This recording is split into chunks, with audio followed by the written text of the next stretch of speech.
जय हिंद बच्चों।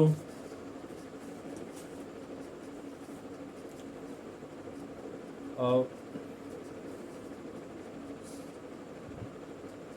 सम semester exam करीब आ गया है, बिल्कुल करीब आ गया है। और हमें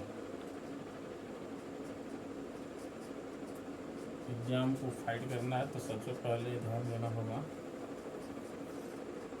हर चैप्टर के जो भी क्वेश्चन हैं वो अच्छे से आते हों। बहुत सारे क्वेश्चन हैं जो काफ़ी इम्पोर्टेंट हैं, जैसे खंडशः समाकलन से क्वेश्चन काफ़ी महत्वपूर्ण होते हैं, बार बार बोर्ड में आए हुए हैं।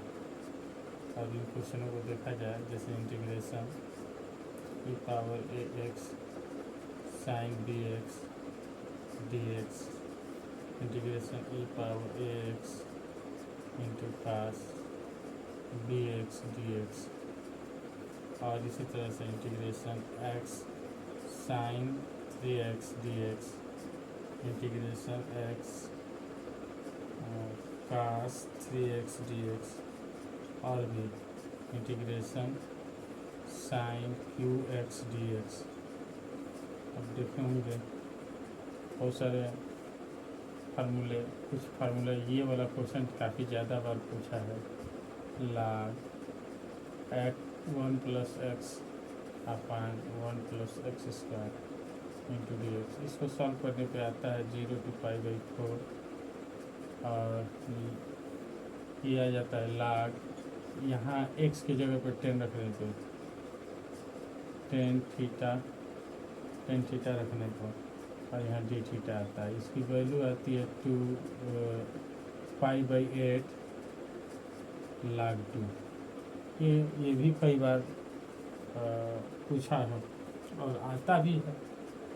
इसको सॉल्व करने पर इतना आता है, तो इतने और इतने की वैल्यू हम लिख सकते हैं π/8 log 2। यानी इसको सॉल्व करके इतना पर लाते हैं, इतना से हल करते हैं तो इतना लाते हैं। इन सब के काफ़ी अच्छे फार्मूले हैं, जैसे कुछ फार्मूले हैं जिनको हम इजीली सॉल्व कर सकते हैं। जैसे इसका फार्मूला होता है e power ax upon short formula a square plus b square in bracket a sine bx minus b cos bx plus c, ये फार्मूला होता है।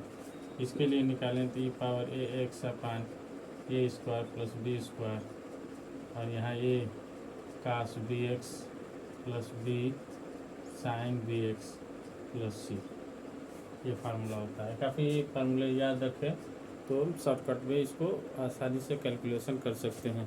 ये काफ़ी इम्पोर्टेंट क्वेश्चन बोर्ड के लिए है, बार बार पूछता है, और इससे रिलेटेड उससे रिलेटेड, यहाँ तक कि अगर इम्पॉर्टेंट देखा जाए तो ये 5 नंबर के लिए पक्का इम्पॉर्टेंट है। Under root sine x d x upon under root sine x plus under root cos x, ये पूछ दे, ये इसके बराबर ही है π/2 sine x d x upon sine x plus cos x.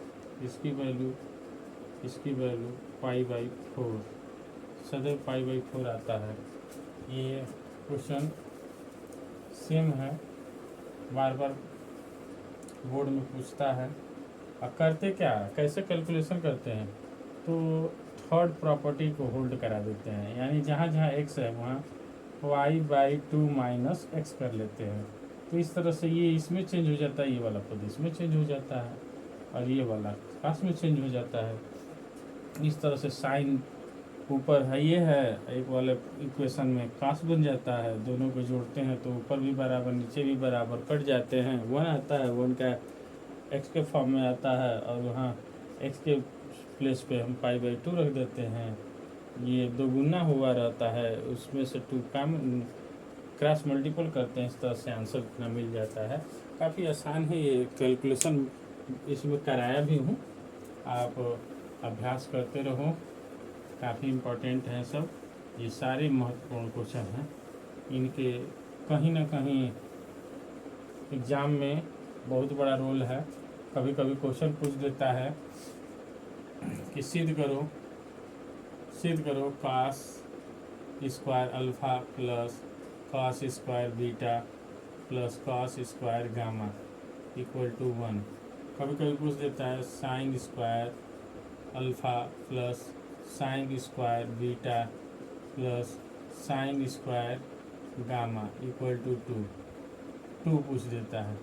तो पक्का है यह एक दूसरे के इन्वर्सली ऐसे समझे एक दूसरे के लिए काफ़ी लाभप्रद हैं। इसको प्रूफ करना है तो इससे लेके प्रूफ कर दिया जाए, इसको प्रूफ करना है तो इसको लेके प्रूफ कर दिया जाए। तो दोनों एक दूसरे के एक घटक ही कह लो या एक दूसरे के प्रमुख अंग हैं जिनके थ्रू इनको हम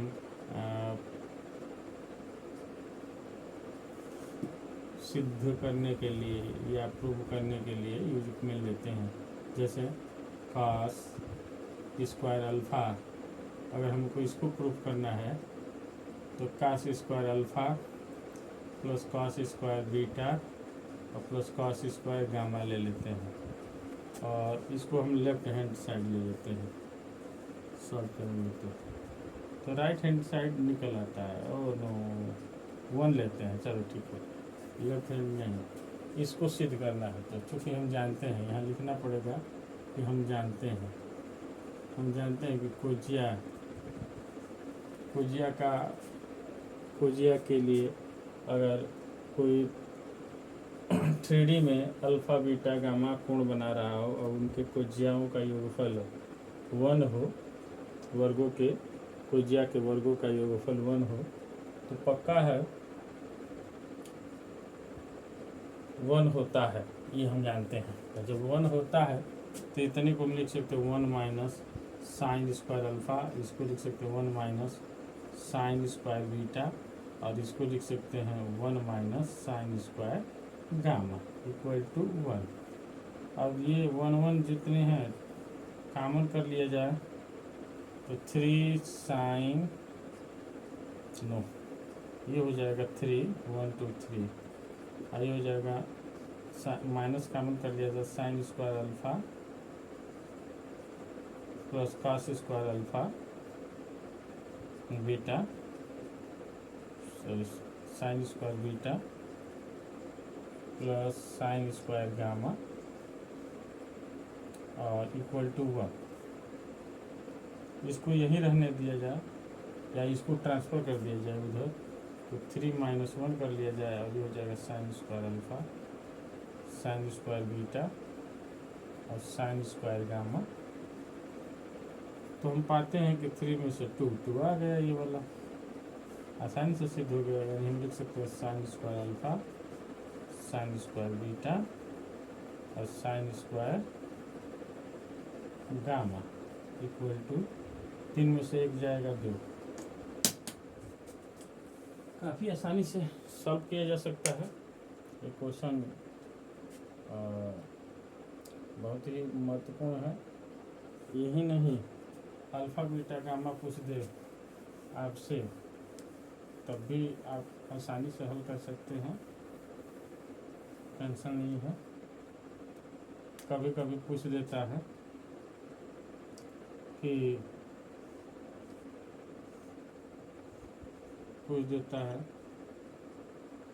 कि एक्स अक्ष में अल्फ़ा कोई पॉइंट से है, कोई बिंदु है P, तो एक्स अक्ष से अल्फ़ा एंगल और वाई अक्ष से बीटा एंगल,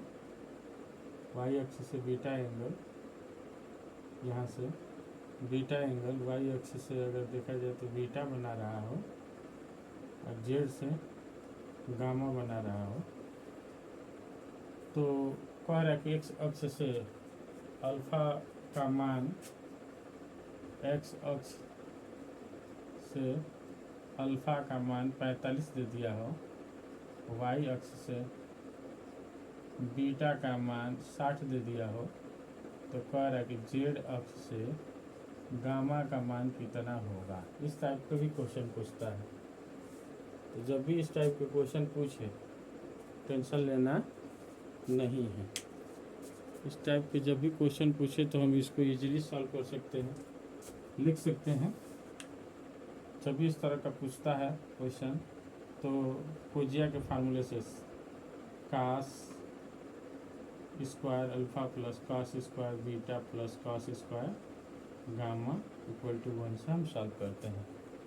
कुछ नहीं, अल्फा का मान दिया है, बीटा का मान दिया है, गामा का मान ऑलरेडी निकाल सकते हैं आप। तो cos square 45 plus cos square 60 plus यहाँ लिख सकते हैं cos square gamma equal to 1। इसकी वैल्यू 1/√2 का स्क्वायर कर लेंगे। यहाँ 1/2 का स्क्वायर का 60 का मान 1/2 होता है, यहाँ नहीं मालूम है तो यहीं पे ऐसे को वैसे रख देंगे। 1/2 हो जाएगा, यहाँ 1/4 हो जाएगा और यहाँ plus cos square gamma equal to 1। तो यहाँ देखें 1 में से आधा निकल जाएगा, आधा बच जाएगा,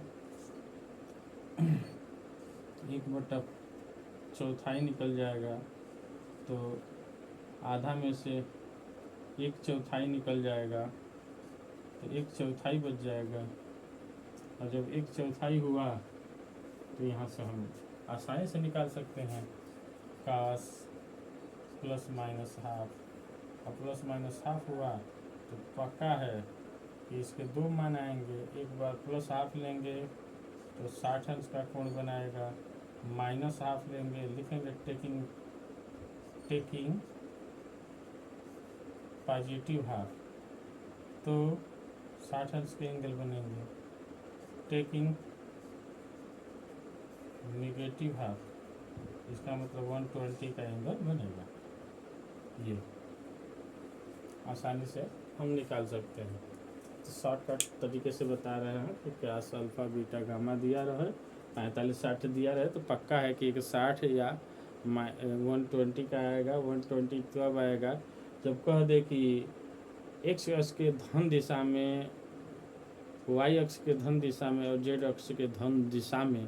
तो जैसे धन दिशा में पूछे तो हम 60 बताएंगे और ऋण दिशा की बात कर दे तो 120 बता देंगे। आसानी है, आसानी से हम बता सकते हैं। और आप धैर्य से क्वेश्चन करते रहो, ज़्यादा से ज़्यादा क्वेश्चन लगाते रहो, आप सब मेहनत करते रहो, बहुत कठिन नहीं है। ये मैथ काफ़ी आसान है, बस रेगुलर पढ़ने की ज़रूरत है। आप मेहनत करिएगा तो फल अच्छा मिलेगा, नहीं मेहनत करिएगा तो भाई आप आजकल बड़ा मस्ती में आप लोग मोबाइल में फेसबुक इंस्टाग्राम पता नहीं क्या क्या मज़ा लेते हो, उससे हट के थोड़ा सा इसमें मज़ा लो और काफ़ी मज़ा आएगा। तो आप इस तरह से कर सकते हो और काफ़ी आसान है। पेपर बहुत कठिन नहीं आता है, पेपर काफ़ी आसान आता है। बोर्ड में कई बार क्वेश्चन पूछा हुआ है, ध्यान दें, ये कोई क्वेश्चन इसमें कठिन नहीं है, सारे क्वेश्चन आसान हैं। आप क्वेश्चन लगाना चाहो तो क्वेश्चन काफ़ी आसान दिए। देखो ये बोर्ड में दिया हुआ क्वेश्चन है, इसको ध्यान दें, ये बोर्ड में दिया हुआ क्वेश्चन है, कई बार आया हुआ क्वेश्चन है। और इसी टाइप्स के ये जितने भी क्वेश्चन है, लॉन्ग क्वेश्चन देखा जाए, ये क्वेश्चन लॉन्ग है, ये क्वेश्चन लॉन्ग है, ये क्वेश्चन लॉन्ग है। ये समलंबी नियम से क्वेश्चन बहुत बार पूछा है, समलंबी नियम से। चूँकि इस सब शायद समलंबी नियम न देता हो तो सिप्सन रूल 1/3 काफ़ी इम्पोर्टेंट है, इससे काफ़ी क्वेश्चन पूछा हुआ है। आप मेहनत करोगे, थोड़ा सा धैर्य रख के मेहनत करेंगे तो आप अधिक से अधिक क्वेश्चन कर पाएंगे। सिप्सन्स लॉ, जैसे सिप्सन्स लॉ में काफ़ी आसान क्वेश्चन होते हैं। fx इक्वल टू करके क्वेश्चन दे देता है और जैसे 1/1 + x² दे दे तो यहाँ n की वैल्यू दे देता है, यहाँ तक कि n की वैल्यू दे देता है, h की वैल्यू दे देता है। तो करना क्या होता है, तो यहाँ ध्यान दें, fx इक्वल टू, वास्तविकता में fx इक्वल टू होता कितना है, तो इंटीग्रेशन यहाँ ये देखिए, एरिया हम निकालना चाहें तो एरिया इक्वल टू होता है इंटीग्रेशन a to b और fx dx इक्वल टू लेते कितना है, तो हम यहाँ पे लिखते हैं h/3 और यहाँ लेते हैं first and last number, twice of odd number और 4 टाइम्स ऑफ इवन नंबर। ये यही है। और इसको कैसे निकालते हैं, ये कैसे निकालते हैं भाई, तो y इसको मान लेते हैं, तो y का मान लेते हैं, तो ग्राफ लिखते हैं, यहाँ x लिख लेते हैं, यहाँ y लिख लेते हैं, x का मान रखते जाते हैं, y का मान निकलता जाता है, तो यहाँ x का मान जो भी रखेंगे तो x को x हम लिखते कैसे हैं भाई, तो एज के फॉर्म में लिखते हैं। एज क्या होता है इसकी, तो कोटि वाला संख्या इंक्रीज कराता है, यहाँ हम लिखते हैं तो y1 y2 y3 और डॉट डॉट yn ये करके लिखते हैं। इसको हम लिखते हैं कैसे, x का वैल्यू अगर a रखें तो अगले वाले में x की वैल्यू a प्लस h रखेंगे, अगले वाले में a प्लस 2h रखेंगे, अगले वाले में डॉट डॉट करके अगले वाले में क्या रखेंगे a प्लस nh और लास्ट वाला नंबर yn।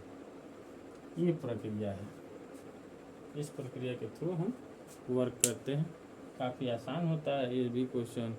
तो हमने आज जनरली स्पीच दिया, बस कि क्वेश्चन कितने आसान आते हैं, इन क्वेश्चनों को अगर हम फोकस कर लें सबसे ज़्यादा तो अब क्वेश्चन कठिन नहीं रह जाएंगे। तो आप ध्यान से देखो, पढ़ते रहो, मस्त रहो और इन क्वेश्चनों को ध्यान देते रहेंगे तो बहुत कठिन नहीं है। जय हिंद बच्चों, आप लोग बहुत होशियार हो, पढ़ते लिखते हो, मस्त रहो।